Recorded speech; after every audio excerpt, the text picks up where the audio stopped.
नमस्कार। 8 जून को इंडिया गठबंधन का नेतृत्व दिल्ली में मिला।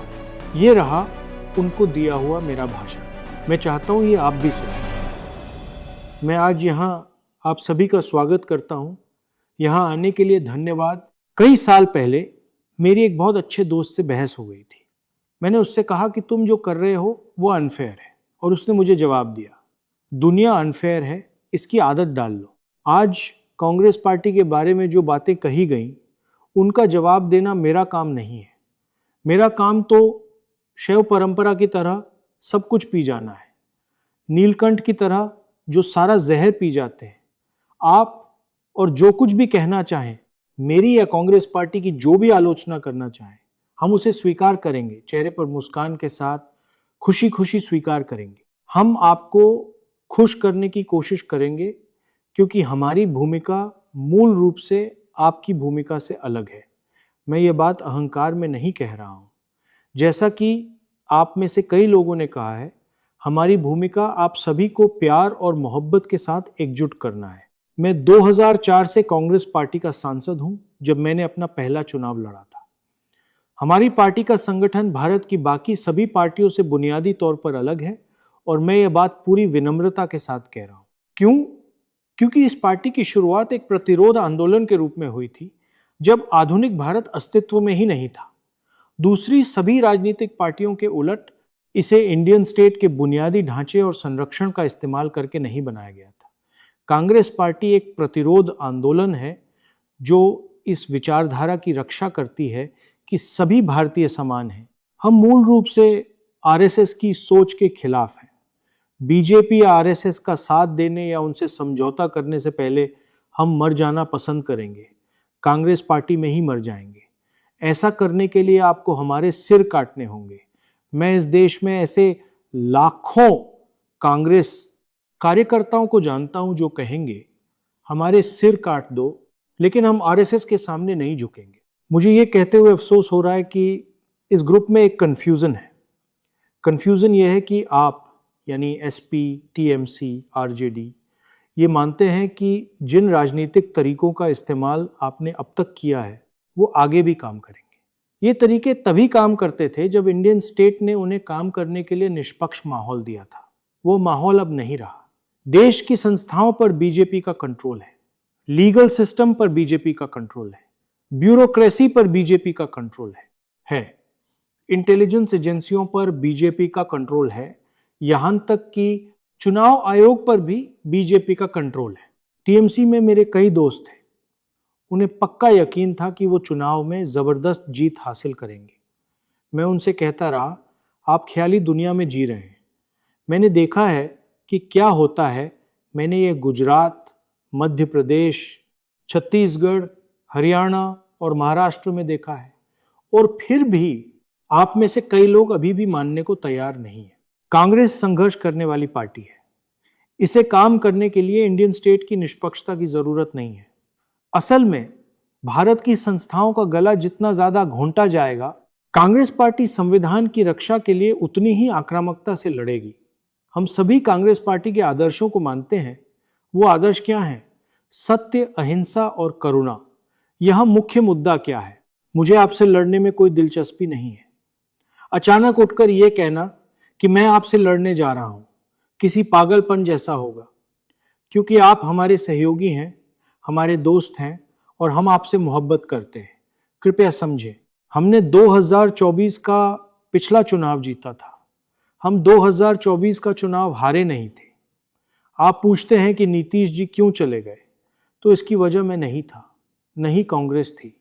और मैं आपको बता दूं कि आने वाले समय में जो कुछ एक तरीके या साधन अब तक काम कर रहे थे, वे भी काम करना बंद कर देंगे, क्योंकि बीजेपी और आरएसएस इंडियन स्टेट पर अपनी पकड़ मजबूत कर रहे हैं। कांग्रेस पार्टी को 100 साल से भी पहले ठीक इसी तरह के फैसले का सामना करना पड़ा था।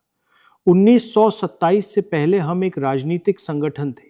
जिस दिन गांधी जी ने कहा कि हमें आज़ादी चाहिए, उसी दिन हम एक प्रतिरोध आंदोलन बन गए। अगर राजनीतिक दल काम नहीं कर पा रहे हैं, तो क्या काम करता है? प्रतिरोध काम करता है। प्रतिरोध असरदार होता है। जहां भी हम प्रतिरोध करते हैं, उसका असर दिखता है। मैंने इसे अपनी आंखों से देखा है। मैंने इस देश में 4000 किलोमीटर की पदयात्रा की है। प्रतिरोध काम करता है। आपको किसी राजनीतिक ढांचे की जरूरत नहीं है, आपको ब्यूरोक्रेसी की जरूरत नहीं है, आपको खुफिया एजेंसियों की जरूरत नहीं है। आपको बस प्रतिरोध करने के जज्बे की जरूरत है। यानी मैं प्रतिरोध करूंगा, मैं अन्याय नहीं होने दूंगा, बस बात खत्म। यह एक भावना है, यह कोई संगठन नहीं है। यह सोचने का एक तरीका है और हम चाहें या न चाहें हमें इसी रास्ते पर चलना होगा। सोच बदलनी होगी। अब सोच ये होनी चाहिए, हम आपस में नहीं लड़ेंगे, हम प्रेस को हम पर हमला करने का मौका नहीं देंगे, हम प्रतिरोध करेंगे। आप सोच रहे हैं कि चुनौती अगला चुनाव जीतना है। अगला चुनाव तो पहले ही जीता जा चुका है। समझिए, भारत के लोगों में इतना गुस्सा है कि अगला चुनाव तो पहले ही खत्म हो चुका है। असली समस्या यह है कि आरएसएस ने भारतीय व्यवस्था पर कब्जा कर लिया है। समस्या यह है कि आपको जीतने के लिए कोई निष्पक्ष और स्वतंत्र चुनाव ही नहीं मिलेगा। इसलिए हमें प्रतिरोध के अंदाज में आना होगा। सीबीएसई प्रतिरोध है, नीट प्रतिरोध है, ग्रेट निकोबार जाना प्रतिरोध है और भारत जोड़ो यात्रा, ये सब प्रतिरोध ही हैं। आप सुबह उठते हैं और सोचते हैं मैं प्रतिरोध कैसे करूं, और फिर आप प्रतिरोध करते हैं। इससे काम बनेगा। मैं गारंटी देता हूं कि इससे काम बनेगा। और मेरे नजरिए से मैं किसी भी तरफ से आने वाली आलोचना को स्वीकार करने के लिए पूरी तरह तैयार हूं, क्योंकि मेरे लिए यह एक धार्मिक कर्तव्य है, यह एक आध्यात्मिक कर्तव्य है। अब यह राजनीति नहीं रही। और इसीलिए मैं आपसे वादा करता हूं कि इस समूह को एकजुट करने और इसे सफल बनाने के लिए मुझे जो भी अपमान सहना पड़े, मैं उसे सहूंगा।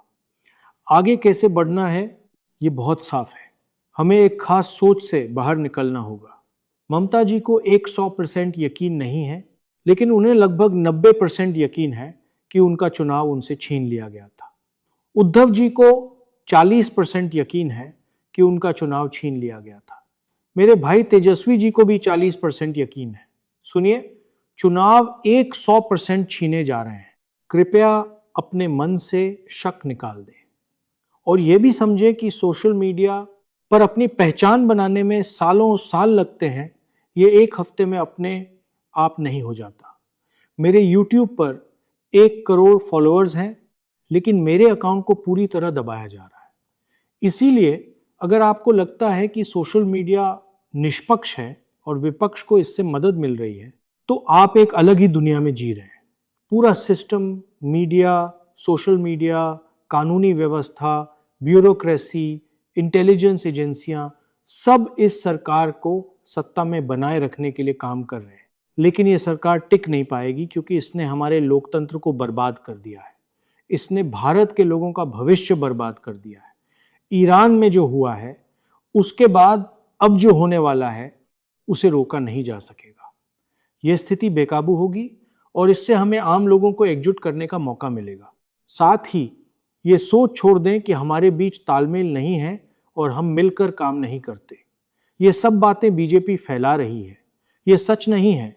मुझे 100% यकीन है और मैं अभी डीएमके के लिए ये बात कह सकता हूँ, जब भारत की सोच की रक्षा करने की बात आएगी तो इस कमरे में मौजूद हर व्यक्ति साथ खड़ा होगा। हमारी आपस में लड़ाइयाँ हैं, लेकिन अगर आप मुझसे केरल के पूर्व मुख्यमंत्री को गले लगाने के लिए कहें तो मैं ऐसा नहीं कर सकता और नहीं करूँगा, क्योंकि उनके साथ मेरी राजनीतिक लड़ाई चल रही है। इसलिए हमें लचीला होना होगा और यह समझना होगा कि हम पर जबरदस्त हमला हो रहा है, जिसका मकसद यह साबित करना है कि विपक्ष कमजोर है। आखिर में मुझे लगता है कि हमारी बातचीत में अक्सर थोड़ी निराशा झलकती है। लोग सोचते हैं, हे भगवान, हम बीजेपी को कैसे हराएंगे। मैं आपको बताता हूं, अगर हम एकजुट होकर उनका मुकाबला करें तो उन्हें हराना आसान है। पिछले चुनाव में किसी को भी, मेरे अलावा इस कमरे में मौजूद किसी को भी, यह यकीन नहीं था कि हम बीजेपी को हरा सकते हैं। अब इस कमरे में मौजूद हर किसी को यह यकीन करना होगा कि हम उन्हें हरा दें। आप इस यकीन के साथ शुरुआत करें और मैं आपको गारंटी देता हूं, एक के बाद एक राज्य में, एक के बाद एक चुनाव में, चाहे वो बेईमानी करें या ना करें, वो हारेंगे। बहुत बहुत धन्यवाद। हमारे साथ जुड़े रहने के लिए सब्सक्राइब करें देश रोजाना के YouTube चैनल को और नई वीडियो की नोटिफिकेशन पाने के लिए बेल आइकन जरूर दबाएं। अगर आप ये वीडियो फेसबुक या इंस्टाग्राम पर देख रहे हैं तो पेज को लाइक और फॉलो जरूर करें और ज्यादा से ज्यादा शेयर करें।